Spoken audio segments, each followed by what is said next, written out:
Welcome back to the deep dive. Our mission today is to take on a truly sprawling document. That might be an understatement. It's the biennial report for 2025 from the International Agency for Research on Cancer, or IARC. And we're going to try and distill it, find the story inside. Exactly. And the story really is IARC's mission in action, bridging research and action for global cancer prevention. It's this incredible effort to take high-level science and turn it into real public health wins. And their vision is so clear, isn't it? A world free from preventable cancers. It's ambitious, but you see the building blocks for it in this report.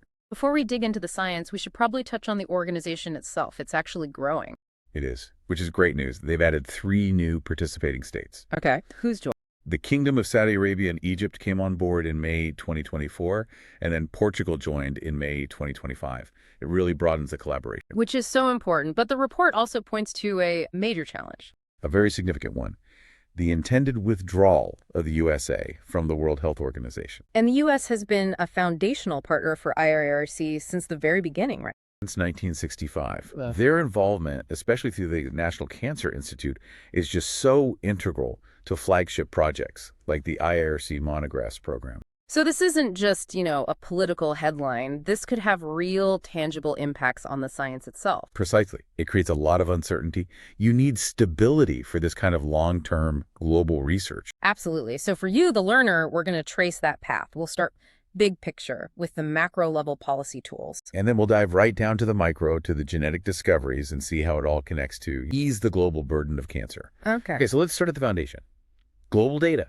If we can't count cancer cases accurately and consistently, nothing else really works. You can't track progress. You can't spot problems.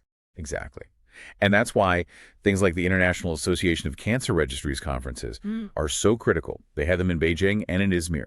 It's literally about getting everyone on the same page. Speaking of the same page, they updated the classification system itself, the International Classification of Diseases for Oncology, the ICDO.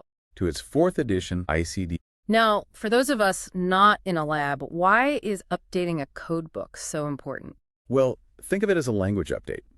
If a registry in Paris and a registry in Nairobi are using different definitions for the same tumor, the data is just not comparable. This update ensures global data integrity. It's absolutely fundamental. And they're not just updating codes, they're pushing technology. This Innovate partnership sounds fascinating. It is. They've developed a DHIS2 cancer registry toolkit.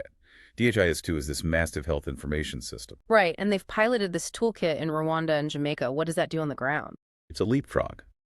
It lets countries with maybe paper-based or disconnected systems plug their cancer data directly into a modern, unified digital platform. It basically modernizes their capacity overnight.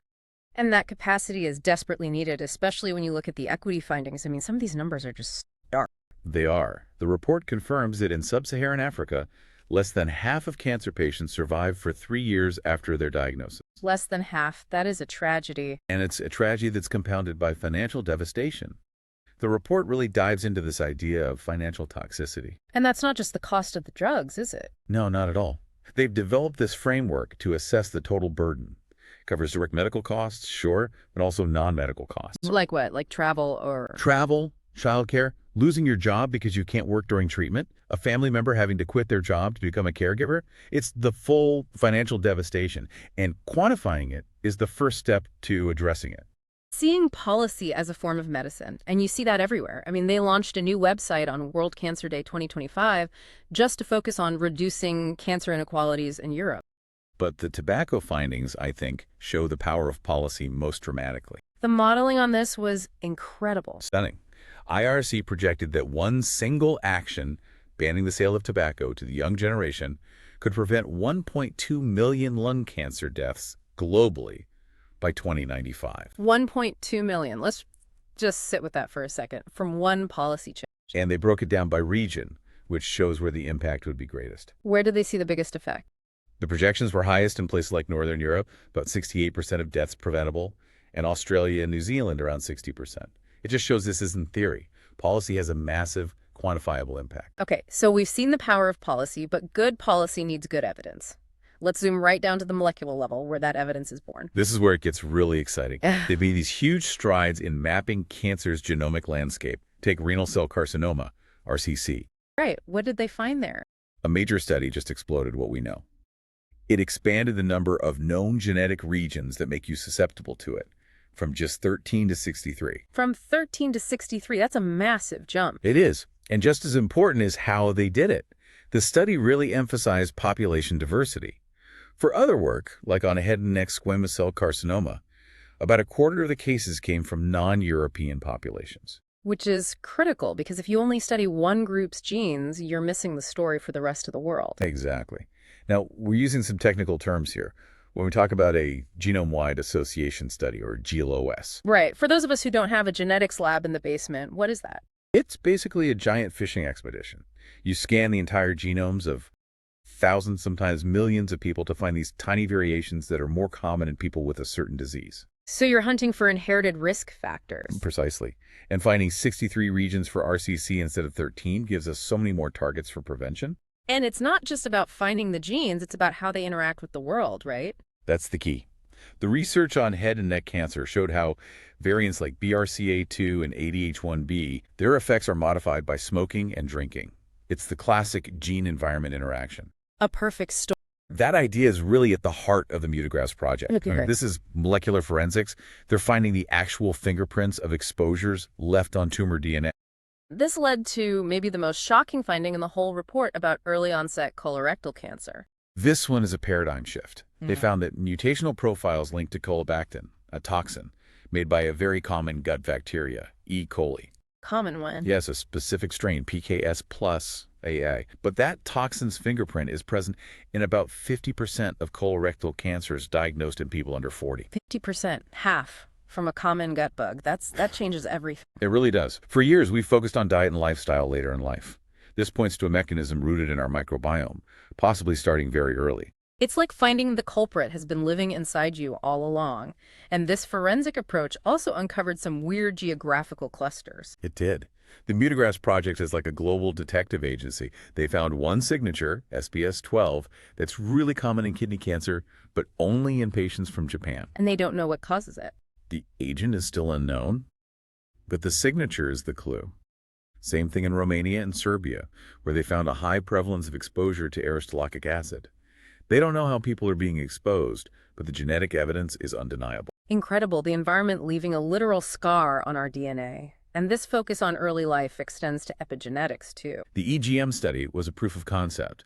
They found they can detect epigenetic changes right at birth that predispose a child to a type of leukemia, pre-BAL. A specific marker, VTRNA21 hypermethylation, and its presence was linked to worse survival.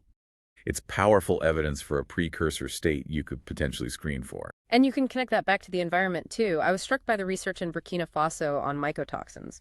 Fascinating there is the synergy. A specific toxin, ochratoxin A, showed strong associations with the Epstein-Barr virus. When those two things combine, they cause major epigenetic disruption. Shows you have to tackle the interplay of infection and environment. So, moving from discovery to delivery, IRC is laser-focused on optimizing screening, and the lung cancer cohort consortium, or LC3, massive. What are the numbers on that? It involves 26 population cohorts, 3 million participants. 3 million people. And with that data, they validated new biomarker models, like the integral protein panel. How does that change screening for lung cancer? Well, it makes it smarter.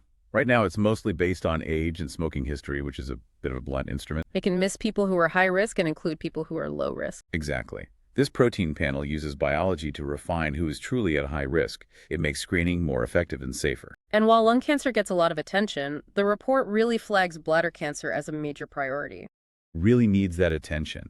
It's the 5th most common cancer, but it has the highest lifetime cost per patient of any cancer. The highest cost. With over 165,000 new cases a year in the EU alone, their detection is just crucial. Which makes their new diagnostic tool really important, this optimized uter-TPBAM assay. Yes, the droplet digital PCR assay. In a German study, it actually outperformed a commercial test by 20% in detecting bladder cancer.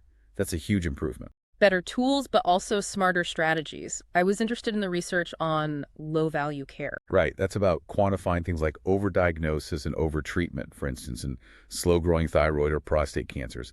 It's about generating evidence so we can be less aggressive when it's safe to be. So all this science, it feeds up into these high-level policy frameworks, and that leads to regional versions, like the first Latin America and the Caribbean Code Against Cancer. And what makes their recommendation process so robust? So they don't just tell you what to do. None of this happens in a vacuum, of course. It all relies on this incredible logistical and digital engine room. Give us a sense of it. And they use this infrastructure to push for more equity in research with BCNet. So if you're a brilliant researcher in an LMIC, BCNet gives you access to the samples you need. I think one of the most innovative things is their IT platform.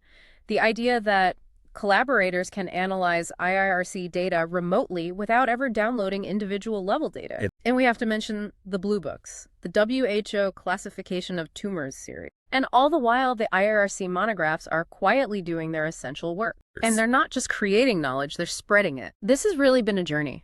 This deep dive shows the whole IRRC strategy from the tiniest point of a genetic mutation all the way up to these huge policy wins, like making lung cancer screening smarter with protein. Which brings us to our final thought for you, the learner. Let's go back to that discovery about the gut bacterium toxin, the E. coli colobactin. Exactly. It just challenges our entire prevention mindset. It's about, actively managing the composition of our inner ecosystem. Shift from the individual to the microbial community within. Thank you for joining us for the deep dive.